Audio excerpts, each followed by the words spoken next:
Vamos a hablar de ese primer tema que usted mencionaba en el evento de WOBI, que era el de la aceptación como una forma de transformación.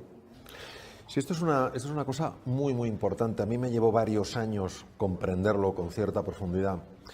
Y consiste en lo siguiente: cuando en la vida nos sucede algo que no nos gusta, que no nos apetece, que no lo hubiéramos elegido, pues yo qué sé, estar con una persona que no nos hace la vida fácil, o tener una dolencia que nos genera incomodidades, o tener a lo mejor dificultades con alguno de nuestros hijos, tendemos a rebelarnos, tendemos a resistirnos, tendemos a frustrarnos y a enfadarnos. Esto es un error. Lo que pasa es que nos cuesta muchísimo ver que es un error, porque parece tan lógico: no lo quiero, lo expulso. El problema es cómo actúa esto a nivel del cerebro y cómo actúa a nivel del cuerpo. Cuando yo rechazo algo que ya es en mi vida, que está sucediendo, pues que he tenido un problema en el trabajo o un problema con un familiar, por tanto es parte de la realidad, yo la rechazo y genero esos sentimientos de enfado, de frustración, aumenta lo que se llama la presión interior. Y la presión interior reduce drásticamente el funcionamiento de áreas enteras del cerebro. Sí. Áreas que son esenciales precisamente para encontrar una nueva forma de comunicarme, un nuevo camino para progresar, áreas esenciales en el proceso creativo. Es decir, el propio organismo nos avisa, el propio cuerpo nos está avisando de que no aceptar la realidad que es, sino resistirnos porque no encaja en nuestro modelo, tiene repercusiones negativas en el cerebro y en la salud. ¿Y por qué en la salud? Porque, por ejemplo, cuando una persona le diagnostican una enfermedad maligna, yo he estado mucho tiempo tratando enfermos con patologías malignas, pues es muy lógico que una persona diga: ¿por qué me tiene que pasar a mí, que soy buena persona, que cuido la alimentación, que no fumo?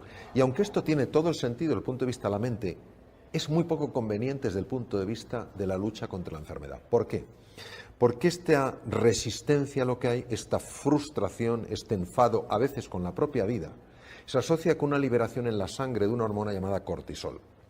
El cortisol, que es muy importante y muy necesaria cuando sigue los ritmos biológicos, que son los que se llaman ritmos circadianos, cuando se libera de una forma tan disfuncional, se fija a receptores que hay en la membrana de una serie de células muy importantes para defendernos, por ejemplo, contra los tumores.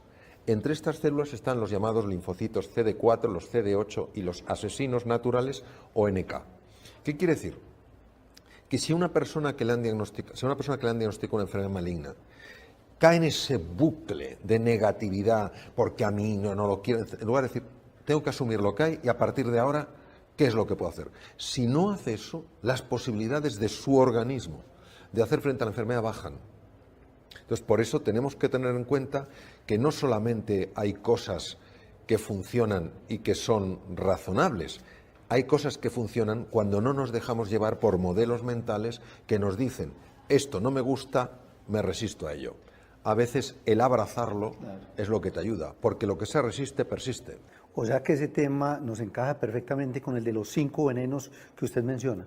Claro, porque los venenos son fruto de una exploración psicológica muy profunda en Oriente, intentando ver qué es lo que ha pasado con nuestra mente para que muchas veces, en lugar de convertirse en un instrumento maravilloso para relacionarnos con el mundo físico, nos genere tantas perturbaciones intensas, tantas perturbaciones íntimas, tantas perturbaciones que generan un daño tan marcado. Esto sería algo así como, la mente sería como el agua, pero de repente algo hace que el agua se agite y ese agua agitada tiene consecuencias, tiene manifestaciones que van en contra nuestra. Entonces los venenos es la identificación de que hay una serie de cosas en nosotros que si no las vemos, las reconocemos y las alteramos, van a hacer que por dentro estemos mal. Por ejemplo, el orgullo, el creerse más que otra persona, porque tienes a lo mejor más estudios o porque has tenido más fortuna y te han podido educar de una manera... El creerte más que otra persona. También hay orgullo creyéndose menos que otra persona. Sí. Es curioso. O sea, somos todos personas que aspiramos a lo mismo, a ser más felices y a sufrir menos, ¿no? O, por ejemplo, los celos, la envidia, que hace que, por ejemplo, en empresas no se quiera una persona rodear de personas de valía para no quedar a lo mejor expuesto a una idea mejor que la suya, a un comentario más agudo. Imaginemos el daño que hace esto a la empresa, el daño que hace a esa persona que no se atreve a expresar su talento por miedo a las consecuencias, e imaginemos la tensión del que está experimentando ese veneno y que está constantemente en alerta, en alarma, no sea que venga alguien especialmente valioso. Todo el mundo sufre, todo el mundo paga por ese error. Y acaba de mencionar el término felicidad. Obviamente todos queremos ser felices. Y usted hablaba de la relación entre felicidad y éxito. Sí, vamos a ver. Nosotros llamamos éxito a aquello que de alguna manera colma los sentidos. Vemos una persona con un coche muy bueno y decimos una persona exitosa. Vemos una persona que ocupa un puesto muy importante en una empresa y decimos es muy exitosa. Una persona que vende muchos libros, decimos es muy exitosa.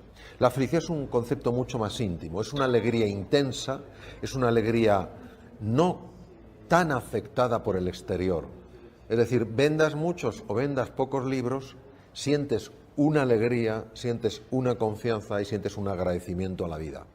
Entonces, hay veces que valoramos más el éxito que la felicidad. Yo digo que el éxito está muy ligado con el personaje y la felicidad con la persona. Sí. A veces valoramos más el personaje que la persona.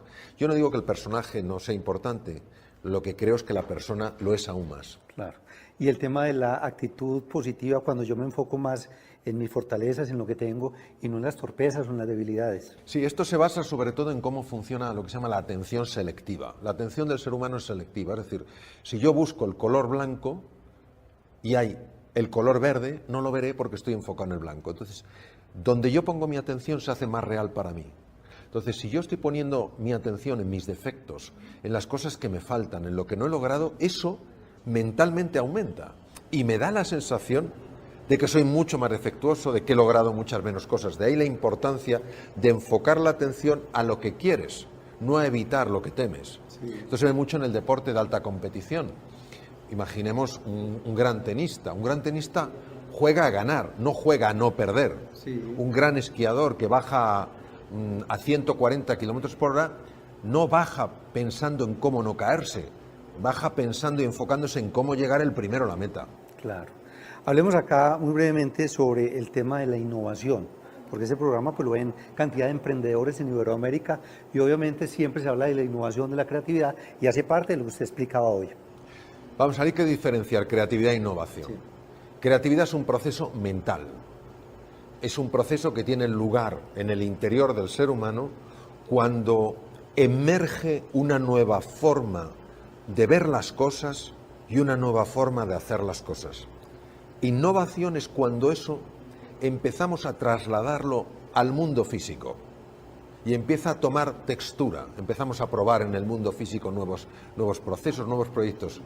Es verdad que a veces se manejan ambos conceptos de manera distinta, pero a mí siempre me ha servido mucho esta aclaración, creatividad como proceso interno e innovación como un proceso más a largo plazo, más como manifestación en el mundo exterior de algo.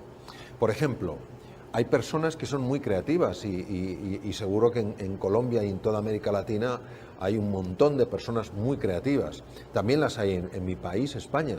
Pero hay veces que o nos falta compromiso, o nos falta persistencia, o nos falta capacidad de aguante, o nos falta paciencia y eso no lo convertimos en una innovación.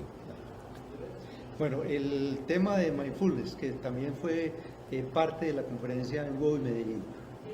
Vamos a ver, Además con un libro, ¿no? Sí, mindfulness es un concepto aparentemente muy moderno y realmente con muchos años ya de bagaje.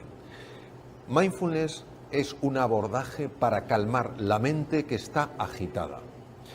La primera persona que encontró un abordaje directo que permitía que la mente turbulenta, la mente disfuncional, la mente agitada por los venenos y por lo que se llama, me gusta llamar los hechizos, que son ideas sobre el mundo erróneas, la primera persona que se dio cuenta de que había un sistema para reducir el sufrimiento fue el príncipe Gautama Siddhartha, hace 2500 años, conocido como el primer Buda o Sakyamuni Buda, que era un científico de la mente. No era un hombre que, digamos, pertenecía al mundo religioso, no, era un científico, un investigador que en lugar de, digamos, tomar el telescopio y mirar a las estrellas, tomó el telescopio y miró hacia su interior como una metáfora, lo comento, ¿no?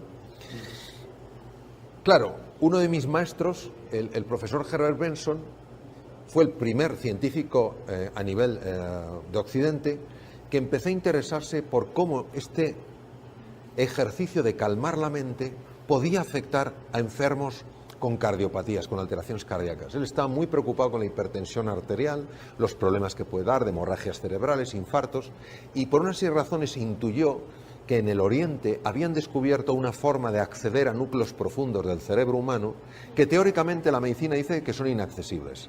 Él viajó a Dharamsala, 7.000 pies de altura en el norte de la India, en el Himalaya, hizo registros de los monjes en meditación y dijo, madre mía, esto es importantísimo. Se lo llevó a los Estados Unidos y empezó a hacer investigaciones mucho más sofisticadas que las que podía a esa altura en el Himalaya.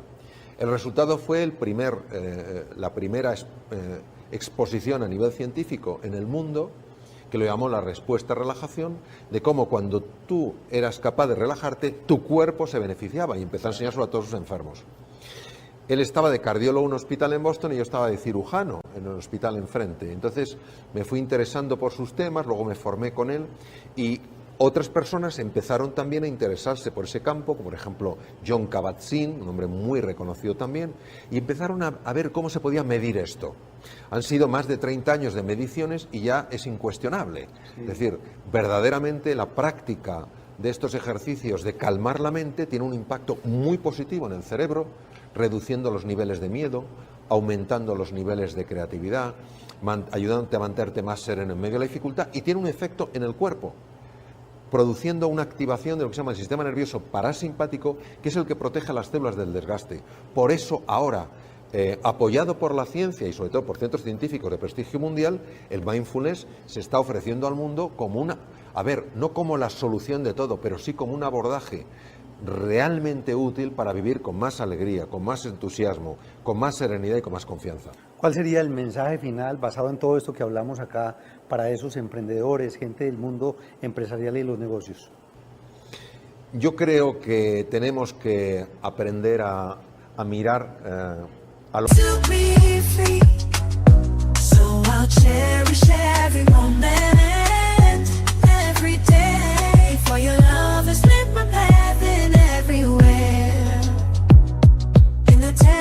Of your hand, I find the strength to rise a step through every trial, every tear we've shed. Your love's been the shelter where I find my bed. For your love's been my anchor in life's stormy seas, a beacon of hope guiding me to be free. So I'll cherish every moment.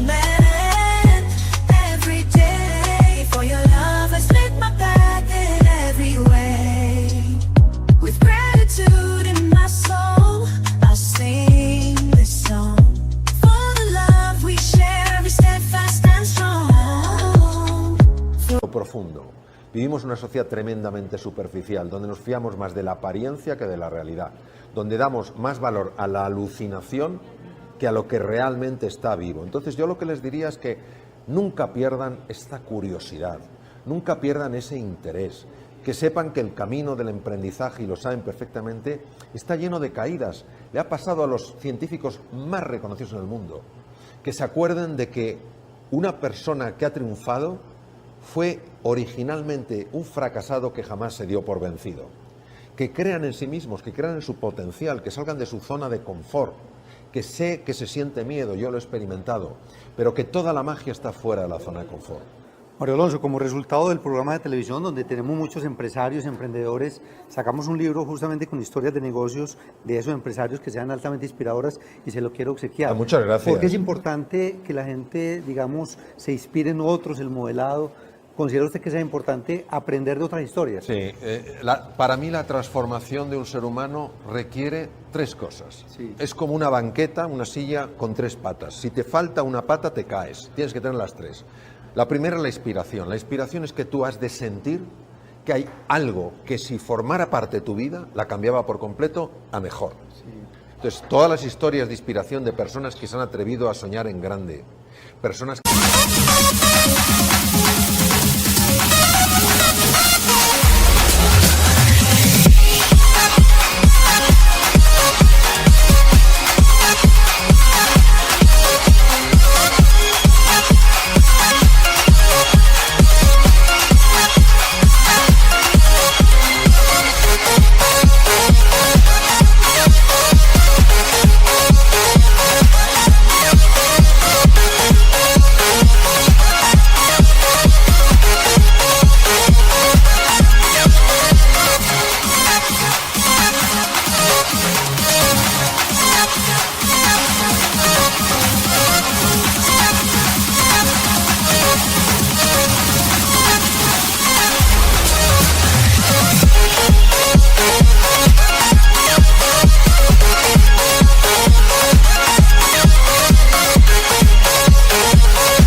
se han atrevido a confiar de verdad en los demás, son importantísimas. Lo segundo es que tienes que tener una estrategia que haga viable para ti lograr ese sueño. Hay personas que dicen, sí, sería maravilloso en mi vida, pero yo no puedo.